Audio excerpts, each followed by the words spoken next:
Chapter 16. Jabari's deliberately light tone puzzled Isika. He hadn't asked such a strange question. He knew that workers were usually white-skinned, so it was natural to wonder how they got to the village. Why was he being so careful about asking it? "We came from the desert," she said, "when I was 7 years old and my mother was pregnant with Iba. We walked in the desert for many months, looking for somewhere to live, I think. My mother was very tired of walking, and she always had to carry our sister." Jabari did a double take. "Your sister? Wait, you said your mother was pregnant with Iba. You have another sister? Where is she?"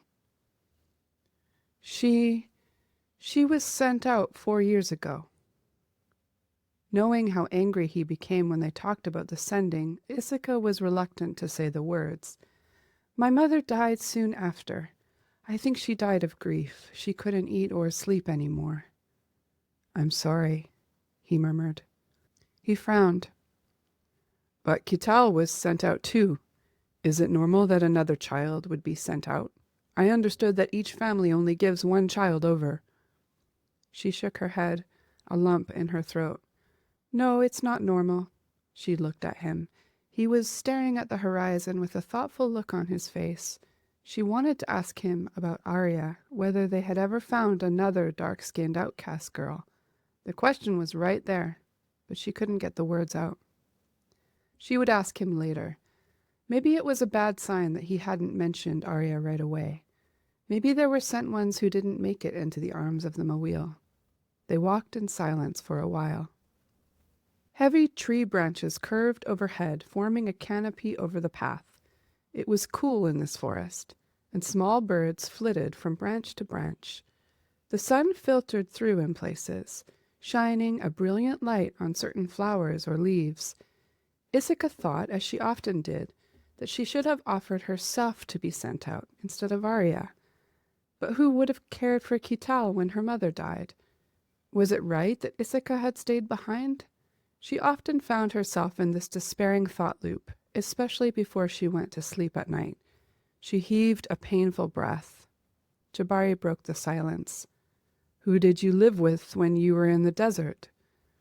Isika put her chin up and blinked hard to keep the tears back. Her throat hurt with old sorrows. "We lived with only our mother. We moved from place to place, sleeping in a tent that our mother carried.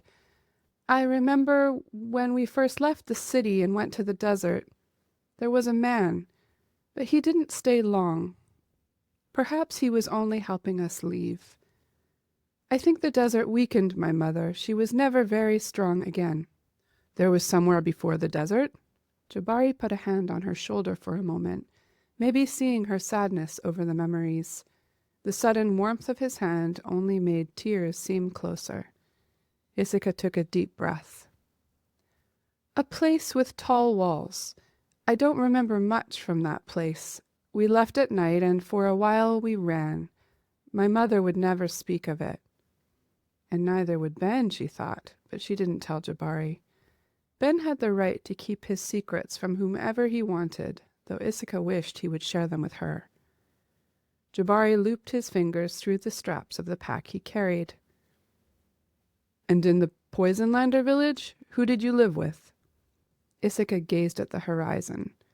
"Our stepfather, the man we call our father. His name is Nirloth. He's the priest of the village." "Really?" Isika looked at Jabari and saw she had shocked him. It was so similar to the villagers' reaction to Nirloth's marriage, a marriage to a black woman with 4 children at her skirts, that Isika smiled bitterly. "I didn't know Poisonlander priests married," Jabari went on. "Of course they do," she said. "How else would they bear heirs to be priests? Nirloth married our mother when she came out of the desert. After she died, we children lived alone with him for 2 years before he married another woman, Jerutha." She sighed. "It was Jerutha's idea that we take the boat and find Kital. I hated leaving her. She's a good person." Jabari looked away, and Isika thought that maybe he couldn't quite believe that any Poisonlanders were good. He was blind then, she thought. And how many more questions could he have? She was growing weary of her memories, but he had more to ask. "Do you remember your mother?" he asked, and she looked at him incredulously. "Of course. She died when I was 10. "What was she like?" He seemed untouched by her scorn. Isika walked for a while without talking, wondering which of the precious memories of her mother she could entrust to this boy. Through the canopy of treetops she saw that the sky was very blue. Beside them the leaves shook in a sudden breeze. Isika put one hand to her throat and breathed in. Jabari had told her much that she needed to know. She could offer a few memories of her mother. "Our mother sang a lot," she said. "She seemed to always be singing, even when we walked in the desert for months and she was exhausted. She loved us. By the time we left the desert, she was very thin, though she was near giving birth to Iba. I remember how happy she was to spot the walls of the village. It was the first time I saw her cry. She fell to the earth and put her face on the ground and cried. Then we went into the village, and Nirloth took us into his home." For a moment the forest turned into the dusty brown of the plains around the walled village, as Isika remembered. "I'll always be grateful to him for that," she said. "After Iba was born, our mother grew a little stronger, and she planted vegetables, making a kitchen garden.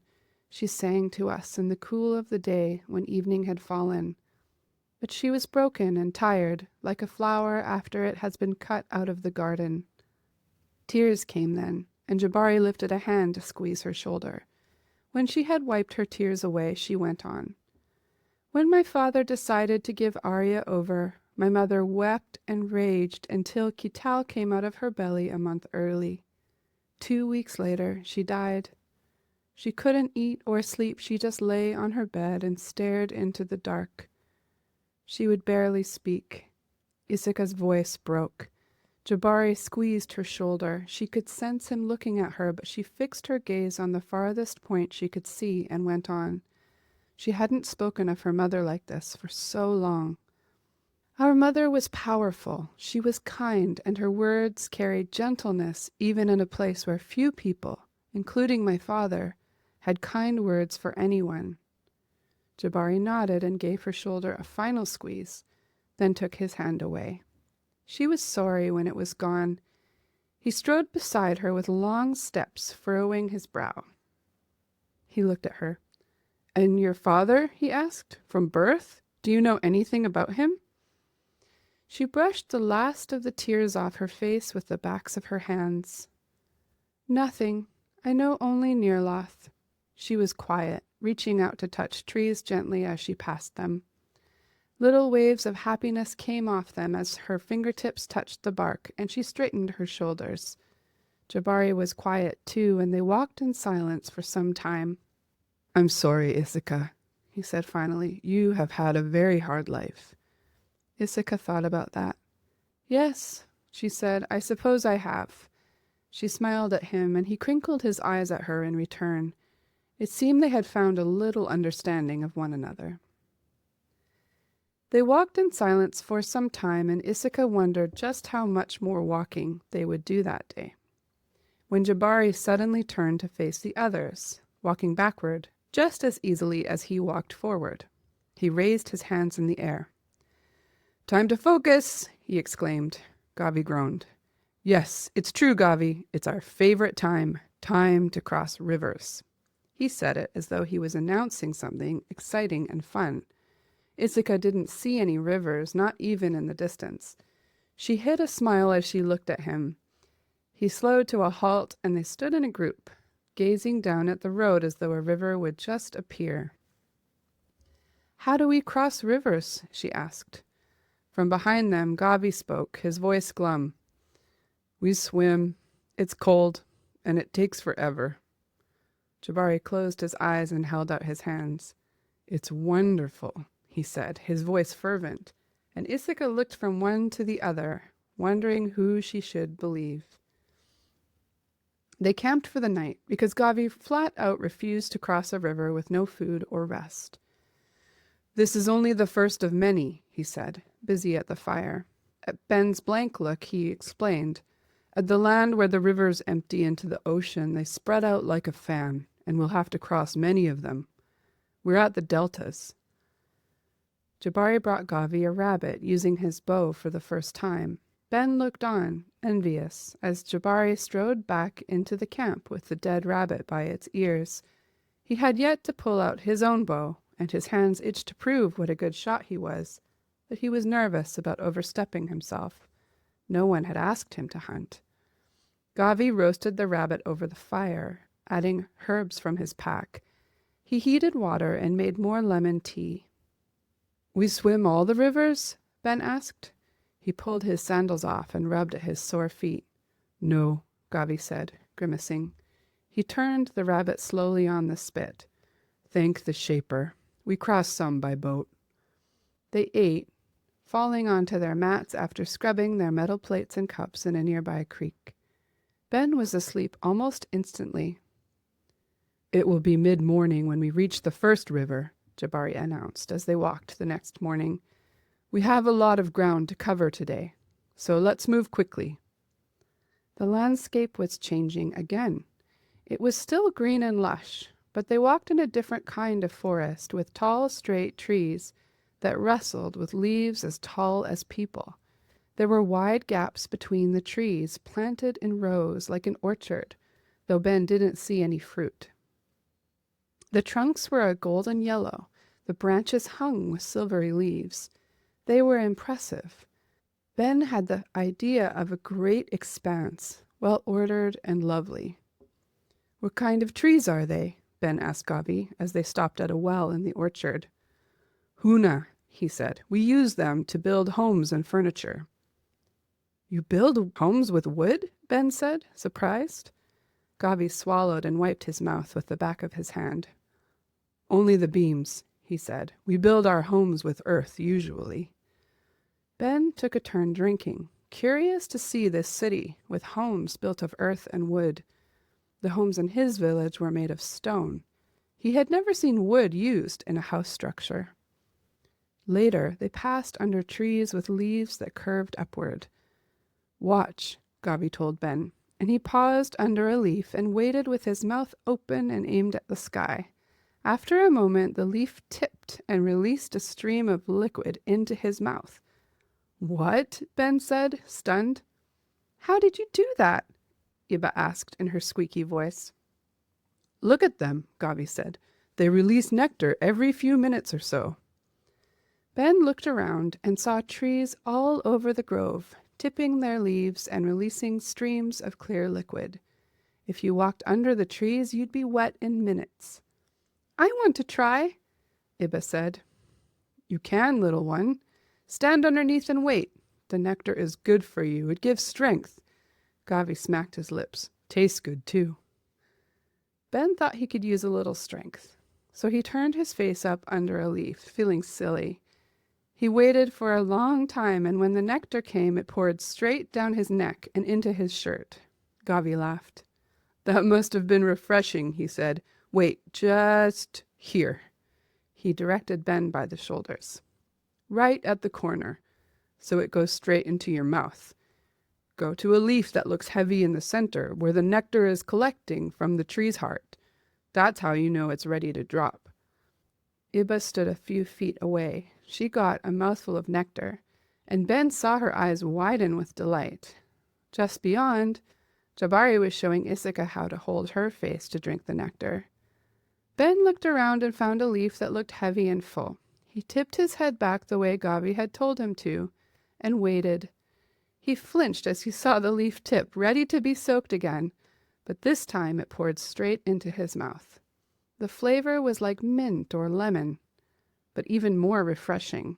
He tingled to his toes and headed to another leaf to wait for more. Careful, Gavi warned. 1 or 2 is okay, but you don't want to drink too much. The second leaf was warming, and Ben felt the soreness leaving his muscles.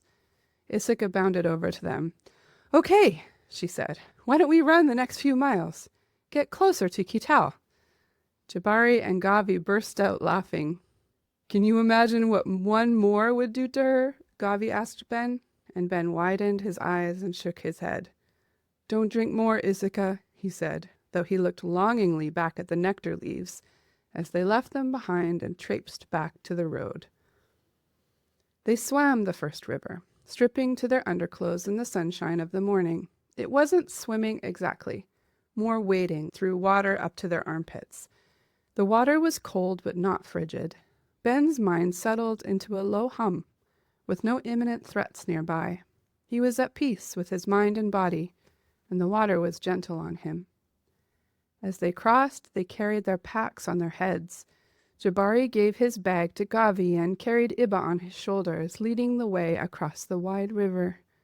Ben walked with Gavi, since the older boy was a bit slower, encumbered by 2 packs. He was also breathing heavily, and Ben shot a glance at him when he heard Gavi's breath hitch in his throat. The water was up to his collarbone. Are you all right? He asked, reaching a hand out to steady Gavi.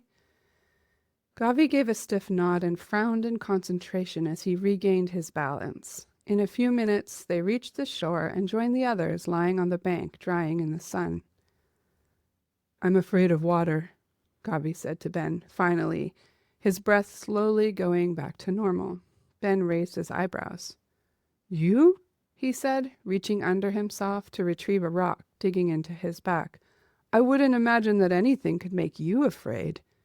He looked at the tall, broad-shouldered, almost man beside him, with hair like a wheat field bleached in the sun. Gavi shrugged. Nothing does, he said, then glanced at Ben. Except water. Ben waited for an explanation, enjoying the feeling of the sun on him. In a moment, Gavi offered a slight one. My father thinks it comes from being outcast. Many of us are afraid of water. Ben looked at him sharply. It made sense, he guessed, if they remembered being adrift in boats, even asleep. Or maybe they remembered being told they would be sacrificed in a boat. Perhaps that was enough to start a fear that lasted. Jabari called that they needed to keep moving. Ben stood and pulled his pack on without dressing again. They walked in their underclothes, ready for the next river. Ben worried that Kital would be afraid of water. He had a question for Gavi. Your father? He asked. Gavi nodded. My adopted father.